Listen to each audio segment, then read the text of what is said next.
સ્વાગત છે તમારું સુંદર કિચનમાં। તો આજે આપણે પાઉંભાજીનો વિડીયો લઈને આવ્યા છીએ। તો તમે અમારો વિડીયો પહેલી વાર જોતા હોય તો અમારી યુટ્યુબ ચેનલને સબસ્ક્રાઈબ કરજો। ચલો તમને પાઉંભાજીમાં યુઝ થતા વેજીટેબલ્સ બતાવી દઉં। બટેકા, ટમેટાં, રીંગણ, ફ્લાવર, આદુ, મરચાં, લસણ, ડુંગળી અને વટાણા। હવે આ વેજીટેબલ્સને કટ કરી લેશું। હવે આપણે વટાણા બાફવા મૂકી દીધા છે। ત્યારબાદ આપણે એક કુકર લઈ લીધેલું છે। એમાં આપણે બધા વેજીટેબલ્સ બાફવા માટે મૂકવાના છે। તો આપણે એક લોટો પહેલાં પાણી લઈ લઈશું। ત્યારબાદ આપણે એમાં ફ્લાવર એડ કરી દઈશું। ત્યારબાદ રીંગણ એડ કરી દઈશું। હવે બટેકા એડ કરી દઈશું। ત્યારબાદ આપણે એમાં મીઠું એડ કરી દઈશું। હવે આપણે વેજીટેબલ્સ બાફવા મૂકી દેવાના છે। તો આપણે હવે 10 મિનિટ સુધી એને થવા દઈશું। તો આપણી વેજીટેબલ્સ બધી બફાઈ ગઈ છે। હવે આપણે એક નોનસ્ટિકની પેન લઈ લઈશું। ત્યારબાદ આપણે એમાં 3 પાવરા તેલ એડ કરી દઈશું।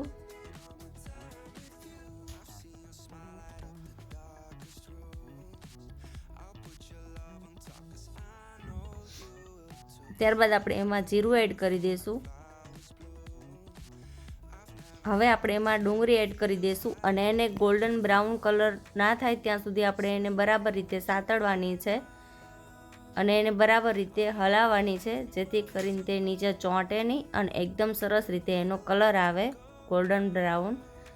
ત્યારબાદ આપણે એમાં આદુ, મરચાં અને લસણની પેસ્ટ એડ કરવાની છે। એને પણ આપણે બરાબર રીતે સાતળી દેવાની છે। ત્યારબાદ આપણે હવે એને બરાબર રીતે સાતળી લીધી છે, તમે જોઈ શકો છો। અને આવી રીતે આપણે એને હલાવતી પણ રહેવાની છે। ત્યારબાદ આપણે એમાં ટમેટાં એડ કરી દઈશું। એને પણ બરાબર રીતે મિક્સ કરી દેવાના છે। ત્યારબાદ આપણે એમાં સ્વાદ પ્રમાણે મીઠું એડ કરી દઈશું અને બરાબર રીતે ટમેટાને પણ થોડીવાર માટે ચડવા દઈશું। હવે આપણે ટમેટાં એકદમ સરસ રીતે ચડી ગયા છે। ત્યારબાદ આપણે બાફેલા જે વેજીટેબલ્સ હતા એ પણ આમાં એડ કરી દઈશું ગ્રેવીની સાથે। હવે આપણે બરાબર રીતે મિક્સ કરી દઈશું।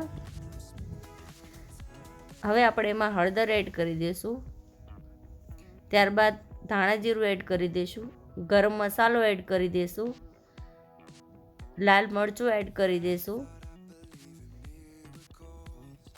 ત્યારબાદ આપણે પાઉંભાજીનો મસાલો એડ કરી દઈશું। હવે આપણે સરસ રીતે બધા મસાલાને મિક્સ કરી દઈશું બધા વેજીટેબલ્સ સાથે। હવે આપણે મસાલા સરસ રીતે મિક્સ થઈ ગયા છે।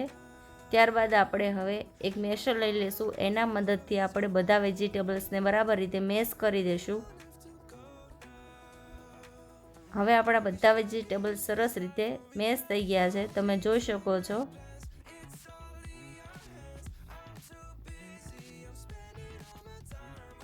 ત્યારબાદ આપણે એમાં લીલા વટાણા બાફેલા હતા એ પણ એડ કરી દઈશું અને એને પણ સરસ રીતે મિક્સ કરી દેવાના છે। હવે આપણે વટાણા મિક્સ થઈ ગયા છે। તો ત્યારબાદ આપણે હવે એમાં લસણ, ડુંગળી અને લાલ મરચાંનો આપણે તડકો એડ કરી દઈશું, જેથી કરીને તેનો એકદમ સરસ ટેસ્ટ આવે।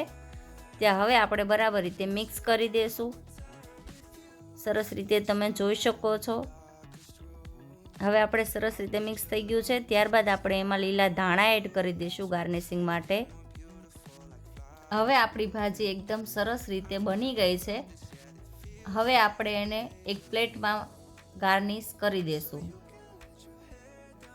હવે આપણી પાઉંભાજી તૈયાર થઈ ગઈ છે।